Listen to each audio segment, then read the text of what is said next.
Hello guys! Hello! Pisces, welcome dito sa aking channel, Palaran 888. Alamin natin Pisces kung anong messages, vibration, kabay energy para sa lahat. Ito ay weekly tarot reading. So, ito ay from January 13. Weekly January 13. Pisces, I hope na makuha mo yung energy. Okay, so concern, number 33. Kumuha pa tayo ng 1 card.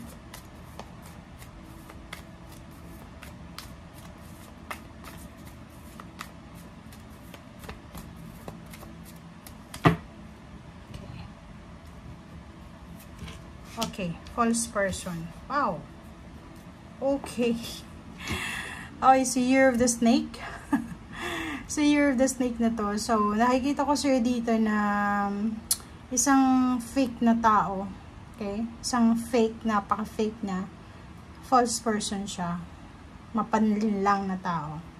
At yung taong tong pwede kanyang scam, pwedeng yung pinapakita niya sa'yo is iba sa kanyang totoong ugali, iba sa kanyang totoong intensyon. Okay, so it's a warning para sa'yo. Okay, it's a warning.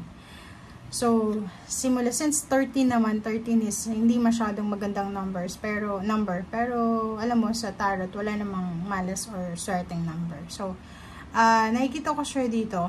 Kung pag-uusapan yung 33, sinasabi na meron kang decision making na kailangan i-consider.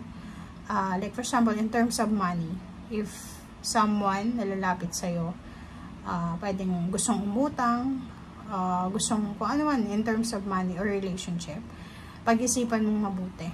Okay? Kasi medyo concerning to medyo hindi siya, hindi positive yung energy ng taong ito. Okay, so this week, be careful. Okay, maging careful ka sa linggong ito kasi pwede kang maging tawag dito, maging subject, biktima ng pag-scam, biktima ka ng pangnanakaw ba tama to? Tama ba yung Tagalog ko? So, ingat-ingat kayo sa pagtitiwala sa linggong ito. Okay? If meron naman sa inyo na medyo may edad na sa pamilya, pwedeng lolo, tiyuhin, parang ganun. So, meron siyang concern siguro sa health niya, or sa financial, or sa kung ano pa man, na kailangan yung bigyan ng consent. Okay? So, kailangan yung bantayan, kailangan yung hindi sa bantayan, kailangan yung makibalita sa linggong ito, lalo na doon sa mga elders sa pamilya. Okay? The Mirror. Wow! So, this week din, ang nakikita ko sa'yo dito na ang gagawin mo sa linggong ito, Pisces, is magsa-self-reflection ka. Diba? Magre-reflect ka this week. And nakikita ko yung yung literal na haharap ka sa salamin, titingnan mo yung mukha mo, yung katawan mo. Siguro, marami kang makikita na kailangan mong baguhin. For example, payat ka dati, tapos biglang tumaba ka na ngayon, or mataba ka dati, tapos payat ka na ngayon. So, i-examine mo talaga. I-self-examine mo yung sarili mo kasi marami kang makikita na kailangan baguhin. Okay? And nakikita ko sir dito, meron kang mga gusto sa buhay ngayon na parang ngayon lang lumabas siya. Diba? Yung parang ang dami-dami mong gustong gawin. Marami kang gustong subukan dati. Pero kinalimutan mo na yan. And ngayon, pagpasok ng January 2025, bigla ulit na papasok sa isip mo na, pwede pa pala akong mag-aral. If matagal ka ng single, pwede ka pa palang mag-asawa. Pwede pala akong mag-business, pwede pala akong magtrabaho, ganyan-ganito. So, yun. Makikita mo sa linggong ito kung ano talaga ang gusto mo sa buhay, kung ano yung purpose mo dito sa mundo. Or kung ano talaga, kung ano ka sa mundo. Okay. Okay, so Knight of Swords. Knight of Swords is ito yung pinakamaganda dito kasi sinasabi na iwasan mo yung sobrang pagmamadali, pagra-rush ng situation. If investment siya, in terms of money. Like, may gustong humingi sa'yo ng tulong financial, gusto niyang mag-invest ka sa kanya. Dito sinasabi na, kailangan mong pag-isipang mabuti. Huwag tayong magpadalos-dalos. Okay? Huwag kang magpadalos-dalos. Yung Knight of Swords is kahit anong klase ng balita. Okay? Huwag ka agad-agad maniniwala. Huwag ka agad huhusga. Parang ganun. Okay?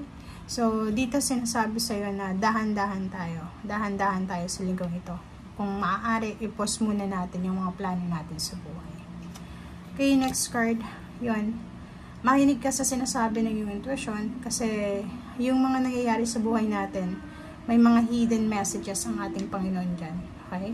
Minsan, di ba, mayroong mga nangyayari sa buhay natin na maintindihan lang natin kung bakit nangyari yon after maybe few years. Kasi doon natin mararamdaman or maiintindihan yung gustong sabihin sa atin ng universe. Bakit nangyari yon. Okay? King of Wands, may Pisces ditong napaka-busy sa kanyang trabaho. Kung may trabaho siya, kung walang trabaho, busy sa pag-a-apply, paghahanap online or sa actual.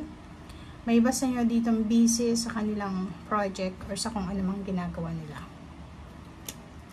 Yung iba naman sa inyo, may mga Pisces ditong busy kayo, nakafocus kayo sa pagbabalanse ng pera. Budgeting, management, financial management. So, ang ganda nito kasi, sinasabi sa'yo na, kung yung isa sa mga New Year's resolution mo or manifestation mo is makapag-save ng pera for this year, para sa mga plano mo sa buhay, nasa tamang direction ka ngayon. Okay? So, if in case may gustong humiram sa'yo ng pera, ingat-ingat ka sa linggong ito. Huwag kang magpapahiram sa linggong ito. Okay? Diba? So, it's confirmation na itong 7 of Swords. Same with this one. So, mag-iingat kayo sa linggong ito kasi ang dami-daming naglipa ng manluloko, magnanakaw, or pwedeng magmamalikmata. Parang ganun hypnotism or anything. Okay? So, the lovers then, sa lovers then, mag-iingat ka kasi posibleng yung iba sa inyo, may mga third party relationship, may mga kung ano pa man na kailangan na pwedeng hindi naman ikaw to, pwedeng yung karelasyon mo, or pwedeng yung taong naliligaw sa'yo ay may asawa, or pwedeng kung lalaki ka, yung nililigawan mo is pwedeng paasahin ka lang sa wala. Next card natin is, diba? Kita mo yung 7 of Cups. Yung 7 of Cups is choices yan and decision making. As much as possible, kailangan mong maghintay. So, yung sabihin yan, ano man ang gagawin mo or ano man ang gusto mong gawin sa linggong ito, kailangan mong maghintay muna. Kailangan mong patapusin muna yung linggong ito from 13 to 19 to 13, 14, 15, 16, 17, 18, 19. So, 13 of January hanggang 19 of January. Kailangan mo munang maghintay. Huwag kang magdesisyon ng padalos-dalos. Huwag kang gagawa ng action na dahil lang sa na-pressure ka or dahil lang sa uso, trend ngayon, ganyan, ganito. In terms of money, in terms of relationship, wag kang magtitiwala. Lalo doon sa mga taong nanloko na sa'yo one time before, sa past. If may mga taong nanloko na sa'yo sa past, tapos babalik sila, wag kang maniniwala dito. Okay? Year of the Snake. Yung snake na yun, nag-shed lang siya ng skin. Nagbabalat kayo lang yan. So, kung naging snake siya sa buhay mo, few months ago, few years ago, few decades ago, snake pa rin siya eh. Kasi nagbalat kayo lang siya, nagbalat lang siya. Diba? Naalis lang yung balat. Nag-shed lang yung skin niya. But still, snake pa rin siya. Kahit anong oras, tutuklawin ka niya. So, be careful. Be careful lang. Etong linggong ito, napakahirap na ito. Kasi, pwedeng, mabilis kasi, Knight of Swords, mabilis kang, it's a manipulation to. Pwedeng, alam mo yung ano, pag kakita sa'yo or magme-message sa'yo na parang mamadaliin ka, na hindi ka makapag-prepare kung ano yung sasabihin mo. So, be careful. So, as much as possible, if I were you, kung ako sa'yo, this week, i-off muna yung mga messenger mo para wala kang matanggap ng mga messages na pwedeng manloko sa'yo. Okay? Para sa safety mo. Or magdagay ka ng boundaries sa paligid mo. Okay? Like, yung mga iba, diba? Pag may mga kailangan sila, magte-text sila, hi. Tapos, walang sasabihin sila. Kumusta? Ganyan, ganito. Pag ganong klase ng message yun, ignore mo na lang. Kasi if may need sila sa'yo, in one shot lang, one text lang, one message, sasabihin na nila kung anong gusto nila. Parang ganon. So, hanging yung message na yun na kailangan mong i-avoid. Okay? So, thank you guys for watching. Bye!